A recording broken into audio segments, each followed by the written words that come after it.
Introducing Team Victory. That's our team name, and we essentially picked the topic on Mike Vrabel, who essentially got fired, unfortunately, early on in his career, but he essentially flipped that around and ultimately led to him becoming a Super Bowl coach, and that's what we're going to be diving into. And I'm gonna go ahead and introduce Mike Vrabel. So, who is Mike Vrabel? I want to go and jump into this aspect first, but most people think that leadership success is a straight line. You rise, you win, you stay on top. But Mike Vrabel's story shows that's not how it really works. He had major success early on with the Titans, playoff appearances, coach of the year in 2021, and then things ultimately declined, and that's unfortunate, but things happen. And eventually, as he was fired, instead of that being the end of his leadership story, it became a turning point. He stepped away, he reflected, he recalibrated, and he later returned to lead a team into the Super Bowl. So research shows us that leadership effectiveness isn't just about personality. It's shaped by individual behavior, team dynamics, and the broader environment around the team. So Vrabel's journey gives us a real-world example of how these three levels interact, especially under pressure. So today we're going to unpack what really drives team performance by looking at those three levels, starting with the individual.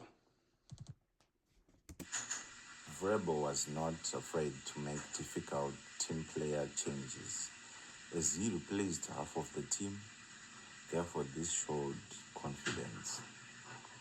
In the same line, he hired 3 former coaches, which showed courage, and he was not threatened by strong, experienced voices to his team.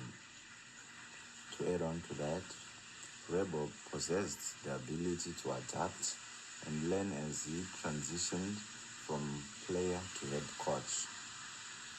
Lastly, Vrabel, he knew when to push and when to support his players. Mike Vrabel transformed a team that was in last place in their division into a Super Bowl contender through a group-level cultural shift. Research has shown that individuals who feel valued and understood in their groups leads to overall enhanced team performance. Through the implementation of the 4 H's, players were able to learn each other's stories and deepen their bonds on and off the field, thus enhancing their individual and group capabilities.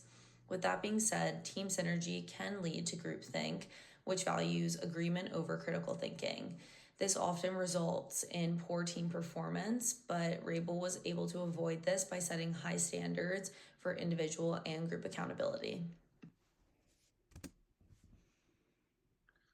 Mike Vrabel's coaching style is a synthesis of hands-on physical engagement, relational leadership, and cultural engineering, reflecting both his NFL playing experience and his evolution as a head coach. The result is a transformational leadership model that motivates players to excel individually while fostering a collective team identity that is focused on discipline, resilience, and cohesion. He uses a hands-on leadership style. This immersive approach yields a supportive and empowering culture. Vrabel frequently participates in drills alongside players using active demonstrations, and he shows his physical intensity, such as diving into practice pile-ups and bracing for contact with linemen, that highlights his willingness to endure what he asks of his players. He uses a relational and transformational leadership style where he encourages players to share personal stories to create deep interpersonal bonds. Vrabel models openness while holding everyone, including veterans, to uniform standards, and uses conflicts as growth opportunities. He celebrates performance publicly and reinforces team unity. Lastly, Mike Vrabel puts culture and team building as a way to align his team with his leadership styles. That's how he combats the external challenges inherent in a 17-game NFL season, by setting ethical pillars for his team to bond around and model, and he emphasizes interpersonal understanding that fosters intrinsic motivation, which leads to self-accountability and collaborative resilience. When we look at the whole picture, what stands out is that this turnaround wasn't magic, and it wasn't just talent. He reflected on his past failures, became more intentional with decisions, and learned to stay composed when the pressure was the highest. That personal growth changed how he showed up as a leader. At the group level, he built something bigger than strategy. He created real relationships. The four H's: history, heroes, heartbreak, and hope ultimately gave the team a shared identity. That identity created the accountability and synergy, not just effort.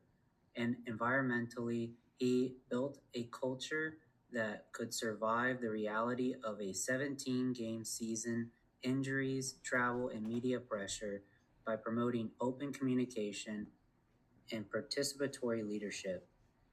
So the lesson here isn't just about football, it's this: performance improves when leaders involve, teams connect, and culture support execution.